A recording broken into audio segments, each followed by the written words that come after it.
Hi, எல்லாருக்கும் வணக்கம். உங்களுக்கு பிடிச்ச ராவணனின் ராணி தொடர்கதையின் அப்கமிங் எபிசோட்ஸ் பார்க்க மறக்காமல் இந்த சேனலை சப்ஸ்கிரைப் பண்ணிக்கோங்க. இப்போ வாங்க கதைக்குள்ளே போகலாம். மீரா கூறியதை கேட்ட ஆதியின் இதயம் ஒரு நிமிடம் நின்று துடித்தது. ஒரு மாஃபியா அரசனாக எதற்கும் அசராத அவன் மீராவின் இந்த ஒற்றை வார்த்தையில் நிலை குலைந்து போனான். ஆதி அவளது இடுப்பில் கை வைத்து தன் பக்கம் இழுத்தான். ஆதியின் குரல் நடுங்க ஆரம்பித்தது. மீரா, நீ என்ன சொல்கிறேன்னு உனக்கு புரியுதா? எல்லாம் தெரிஞ்சுதான் பேசுகிறியா நீ? இங்கே பாரு, நீ இதை சொன்னதும் எனக்கு எப்படி வேர்க்க ஆரம்பிக்குதுன்னு. என்னால் முடியாது மீரா. விளாட்றியாடி நீ என்று ஆதி நடுக்கத்துடன் கூற, மீரா அவனது இதழ்களை வருடியபடி, என்ன இது, என்னை பார்த்தா விளாட்ற மாதிரி இருக்கா? நான் ரொம்ப தெளிவாக தான் இருக்கேன். நான் நல்லா யோசிச்சு தான் இந்த முடிவு எடுத்திருக்கேன். இந்த உலகமே உங்களுக்கு பெரிய பெரிய கிஃப்ட் கொடுக்கலாம்.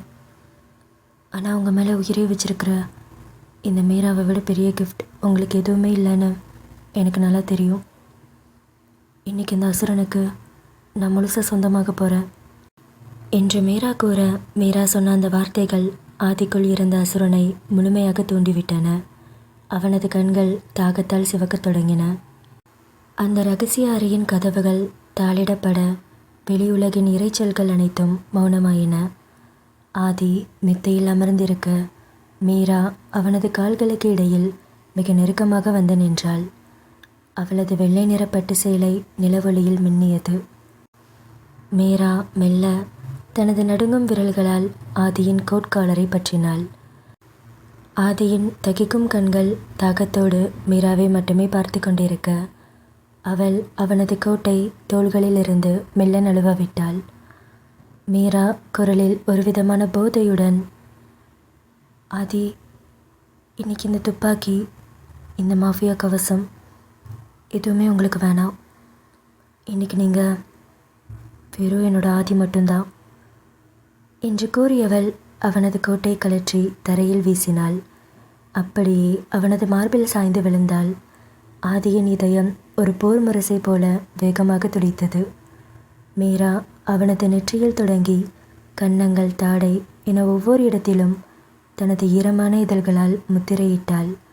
கடைசியாக அவனது தகிக்கும் இதழ்களில் தனது இதழ்களை பதித்து ஒரு ஆழமான அழுத்தமான முத்தமிட்டாள். மீராவின் அந்த திடீர் துணிச்சல் ஆதிக்குள் இருந்த அசுரனை முழுமையாக தூண்டிவிட்டது.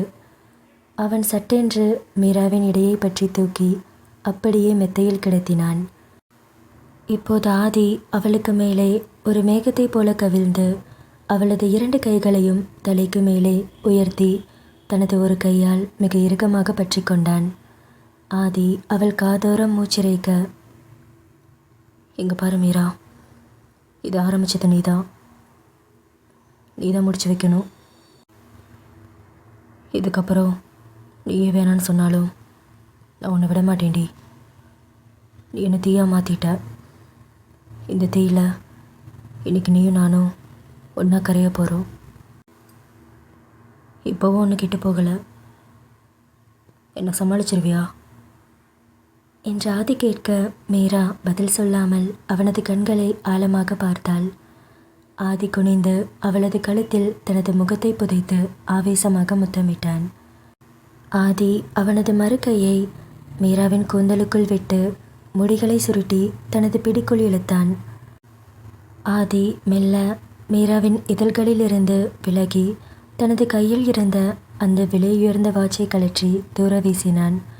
பிறகு அவனது சட்டையின் பட்டன்களை ஒவ்வொன்றாக தனது விரல்களால் வெறித்தனமாக கழற்றி எறிந்தான். அவனது கட்டுக்கொற்பான மார்பு திசைகள் மீராவின் மென்மையான உடலின் மேல் விழுந்தது. அவன் அவளது சேலையின் முந்தானையை மெல்ல விலக்க, அவளது வெண்ணிற மேனி அவனது கண்களுக்கு ஒரு விருந்தாக அமைந்தது. ஆதியின் கரங்கள் அவளது வளைவுகளை வருடி செல்ல, மீரா ஒரு கிறக்கத்தில் அவனது முதுகில் தனது நகங்களால் கோலமிட்டாள். மேன்ஷனுக்கு வெளியே உலகமே நடுங்கும் மாஃபியா தலைவர்களும் நவீன ரக துப்பாக்கிகளுடன் செக்யூரிட்டிகளும் காவல் காத்து கொண்டிருக்க, உள்ளே அந்த ரகசிய அறையில் ஒரு மென்மையான ஆனால் ஆவேசமான காதல் போர் நடந்து கொண்டிருந்தது. அந்த பிரம்மாண்டமான மெத்தை இவர்களது அசைவுகளுக்கு ஈடு கொடுக்க முடியாமல் மெல்ல அதிர்ந்தது. ஆதி மூச்சிறைக்க மீராவின் மேல் கவிழ்ந்து அவளது நெற்றி வியர்வையை தன் விரல்களால் ஒற்றி எடுத்தான். அவனது கண்கள் எப்போதும் இல்லாத ஒரு தயக்கத்தையும் அதீத அக்கறையையும் காட்டின. ஆதி தழுத்தழுத்த குரலில், இங்கே பாரு மீரா, இப்போவும் கேட்குறேன், உனக்கு இது ஓகே தானே? நான் ரொம்ப சாஃப்டாலாம் இருக்க மாட்டேன்டி. என்னை பற்றி உனக்கே தெரியும். இந்த விஷயத்தில் உன்னை எதை ஹர்ட் பண்ணிடுவேணும்னு எனக்கு ரொம்ப பயமாக இருக்குடி என்று ஆதி பயந்தபடி கூற, மீரா ஆச்சரியத்தில் கண்ணிமைக்க மறந்து அவனையே பார்த்தாள். ஆயிரக்கணக்கான எதிரிகளை சாதாரணமாக சுட்டுத்தள்ளும் இந்த அசுரனா இது என்று அவள் மனம் கேள்வியை எழுப்பியது. மீரா அவனது முகத்தை ஏந்தி பிடித்து, அது என்னாச்சு உங்களுக்கு? இதுக்கு முன்னாடி நான் பார்த்த ஆதியா நீங்கள்?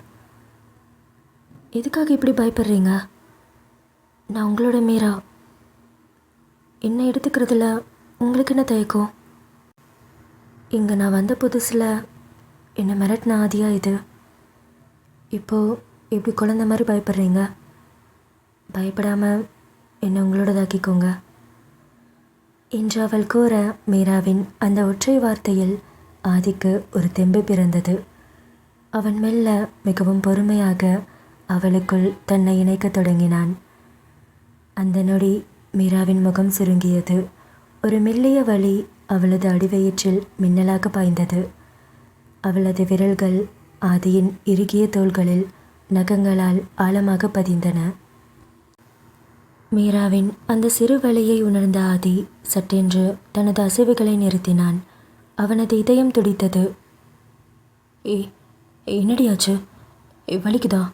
நான் வேணா ஸ்டாப் பண்ணிடவா என்று பதட்டமாக கேட்க, அவனது முகம் ஒரு பாவத்தை போல பரிதாபமாக மாறியிருந்தது. மீரா ஒரு சிறு புன்னகையுடன், எதுக்கு இப்படி பயப்படுறீங்க? இது ஒரு அழகான பெயின், எனக்கு ஒன்றும் இல்லை என்று அவள் கூற, ஆதி அவளது நெற்றியில் மென்மையாக முத்தமிட்டு அவளை சற்றும் காயப்படுத்திடக்கூடாது என்கிற ஒற்றை எண்ணத்தோடு மிகவும் நிதானமாக தொடர்ந்தான். ஒரு மாஃபியா தலைவன் என்பதை மறந்து ஒரு காதலனாக அவளை அள்ளி அணைத்து தன் காதலை வெளிப்படுத்தினான். ஆதி அவளுக்கு மேலே சீராக தனது அசைவுகளை காட்ட, அவனது கழுத்தில் இருந்த தங்க நிற செயின் ஊஞ்சலாடி அவளது மார்பில் உரசியது. மீரா அந்த தங்க நிற செயின் ஆடுவதையும் ஆதியின் முகத்தில் வழியும் வியர்வை துளிகளையும் ஒருவித மயக்கத்துடன் பார்த்து கொண்டிருந்தாள். அந்த தங்க நிற சங்கிலியின் ஒவ்வொரு அசைவும் அவர்களின் காதலின் வேகத்தை சொல்வது போல இருந்தது.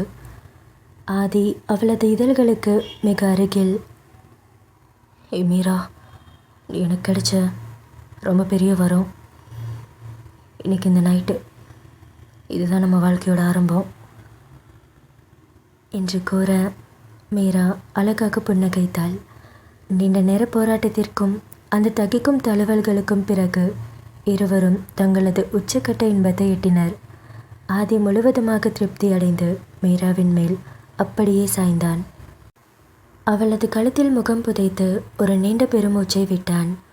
அவன் மெல்ல நிமிர்ந்து கலைந்து கிடந்த மீராவின் கூந்தலை ஒதுக்கிவிட்டு அவளது இதழ்களில் ஒரு மென்மையான முத்தத்தை பதித்தான். அந்த முத்தத்தில் வெறும் காமம் மட்டுமல்ல, அவளை தனது உயிராக கருதும் ஒரு மாஃபியா அசுரனின் நன்றியும் கலந்திருந்தது. அந்த தகிக்கும் இரவின் அலைகள் மெல்ல அடங்கி அறையில் ஒரு அமைதியான காதல் மனம் கமழ்ந்தது. ஆதி மீராவை தனது வலிமையான மார்போடு சேர்த்து அணைத்தபடி படுத்திருந்தான். போர்வையின் கதகதப்பில் இருவரும் ஒருவரையொருவர் இறுக்கமாக பிணைந்திருந்தனர். மீரா ஆதியின் இதய துடிப்பை தனது காதுகளால் கேட்டபடி அமைதியாக கிடந்தாள். அந்த இதயம் இப்போது அவளுக்காக மட்டுமே துடிப்பது போல அவளுக்கு தோன்றியது.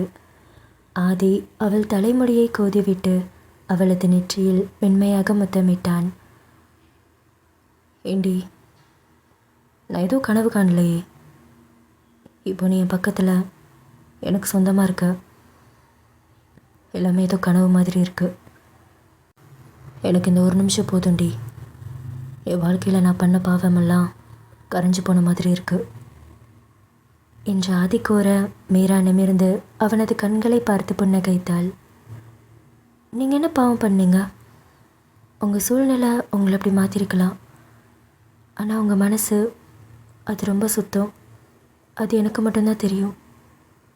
நைட்டு நீங்கள் என்னை ஹேண்டில் பண்ண விதம், அதிலிருந்து அக்கறை, இதெல்லாம் நான் சாகிற வரைக்கும் மறக்க மாட்டேன் என்று மீரா சொன்னதை கேட்டு ஆதிக்கு முகம் மலர்ந்தது. அவளை இன்னும் நெருக்கமாக இழுத்து அவளது மூக்கு நுனியில் தட்டினான். அப்போது என்ன உனக்கு பிடிச்சிருக்கா? அட பாவி, இப்போ இது என்ன கேள்வி? என்னையும் உங்களுக்கு முழுத்தமாக கொடுத்துட்டேன், இப்போ போய் பிடிச்சிருக்கான்னு கேட்குறீங்க? இந்த டானு ரவுடியை எனக்கு எப்போவுமே ரொம்ப பிடிக்கும் என்று மீரா கூற ஆதி பலமாக சிரித்துவிட்டு அவளை அப்படியே வாடி அணைத்து ஒரு சுழற்றினான். அந்த ரகசிய அறையின் ஒவ்வொரு மூலையிலும் அவர்களது சிரிப்பொலி எதிரொலித்தது. சிறிது நேரம் இருவரும் எதுவும் பேசாமல் ஒருவரை ஒருவர் பார்த்தபடி அணைத்து கிடந்தனர். அந்த மௌனத்தில் 1000 வார்த்தைகள் இருந்தன. ஏ மீரா, ஒன்று சொல்லவா? என்ன? ஒன்றும் இல்லை, இன்றைக்கி தான் நான் புதுசாக பிறந்த மாதிரி ஃபீல் ஆகுது. ஏதோ புது ஃபீல், ஆனால் நல்லா இருக்குடி. இப்போ சொல்கிறேன், இனி என் சாம்ராஜ்யத்தில் எனக்கு எல்லாமே நீ மட்டும்தான். உனக்கு ஒரு சின்ன கஷ்டம் கூட வராமல் நான் உன்னை நல்லா பார்த்துப்பேன் என்று ஆதி கூற மீரா அவனது கைகளை பற்றி கொண்டு, இது போதும் எனக்கு. அவங்க கூட இருக்கிற இந்த ஒரு நிமிஷம், இது தவிர வேறு எதுவும் எனக்கு வேணாம். ஆதி, ஹாப்பி பர்த்டே என்று சொல்லி அவனது கழுத்தை கட்டி கொண்டாள். வெளியே சூரியன் மெல்ல உதிக்கத் தொடங்க உள்ளே இரு இதயங்களும் ஒரு புதிய வாழ்க்கையின் தொடக்கத்தில் இணைந்திருந்தன. இந்த கதையுடைய அடுத்த பாகம் சீக்கிரமே நம்ம சேனலில் வந்துடும். மறக்காமல் சேனலை சப்ஸ்கிரைப் பண்ணிக்கோங்க. கதையை பற்றின உங்கள் கருத்துக்களை கமெண்ட்டில் சொல்லுங்கள். கதை பிடிச்சிருந்ததுன்னா வீடியோக்கு மறக்காமல் ஒரு லைக் பண்ணிக்கோங்க. ராவணனின் ராணி தொடர்கதையின் அடுத்த ஒரு புது அத்தியாயத்தில் உங்களை வந்து சந்திக்கிறேன். தேங்க்ஸ் ஃபார் வாட்சிங்.